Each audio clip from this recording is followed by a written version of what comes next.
The second category deals with things that would not be conclusive, but that would count as circumstantial evidence. Show me one of these, and I might not convert right away, but I would be intrigued, and I would study more about that religion. A genuinely flawless and consistent holy book. True inerrancy is, so to speak, the holy grail of theism. Almost every religion claims their scripture is perfect, but none have actually met this exacting standard. I have yet to read a holy text entirely without error or self-contradiction. A book that was free of such problems would be circumstantial evidence in favor of the religion that possessed it, but not compelling, since this is still explicable as a result of purely human forces. A religion without internal disputes or factions.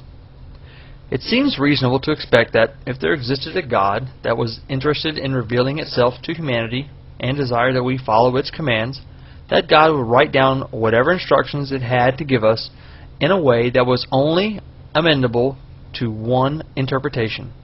Thus, if a religion was true, we might expect that no factions or sects would form within it, and all members of that religion would speak with one voice regarding ethical and theological issues.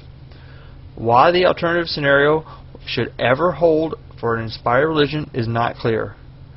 Did God intend to communicate His message clearly, but fail to do so?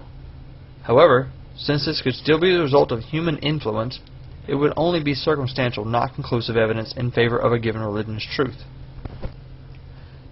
A religion whose followers have never committed or taken part in atrocities. If a given religion's sacred text consistently promotes peace, compassion, and nonviolence, and if that religion's history reflects that fact, that religion would look much more attractive. Historically, almost every religion that has ever had the power to do so has persecuted those who believe differently, and I do not think it is likely that a morally good deity would allow his chosen faith's good name to be smeared by evil and fallible humans. The final category deals with things that would not convince me. None of the following would persuade me to rethink my position. To date, all the evidence I've ever seen presented for any religion falls into this category.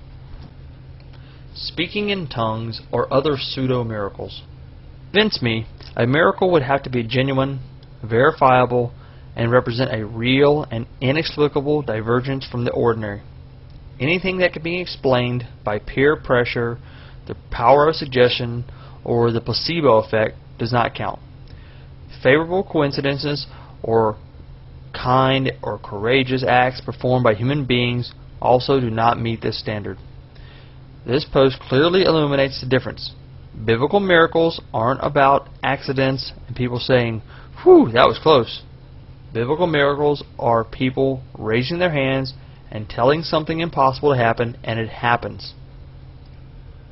Seeing the Virgin Mary in a water stain or Mother Teresa in a piece of pastry is not impressive.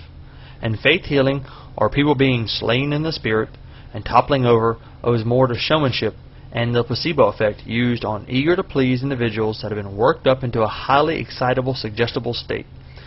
Now, if faith healers could restore severed limbs, that would be convincing. People's conversion stories. I'm not interested in the testimonials of people who converted to a religion, not even if they used to be atheists. Everyone has moments of weakness in which emotion overrides logic. Instead of telling me how fast a religion is growing, how much of a difference it's made in people's lives, or how devoted its converts are, let those converts explain what logic and evidence persuaded them to join in the first place. If they can't do this, their stories are not going to affect me. Any subjective experience. Saying, "I know God exists because I can feel Him in my heart," or something similar will not affect me. Most arguments of this sort rest on the assumption that a person cannot have a completely convincing subjective experience and be mistaken regarding its cause. But a look at the diversity of world religions easily disproves this. Christians, Jews, Muslims, Hindus, Buddhists, members of all faiths claim to have had convincing subjective experiences of the truth of that faith. Obviously, they cannot all be right. Why should an atheist accept any one of these testimonies as more valid than the other? The Bible Code. or other numerological feats.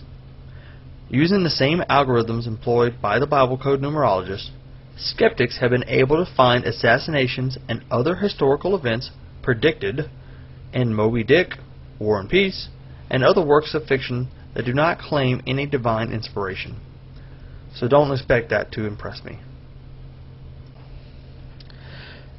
Creationism. I am thoroughly familiar with the pseudo-science practiced by advocates of scientific creationism or intelligent design. If you attempt to prove God's existence to me by listing the evidence for a young Earth, you will be disappointed. Study evolution before you try to disprove it. I hope this helps theists understand our position as atheists. I believe actions are more important than beliefs.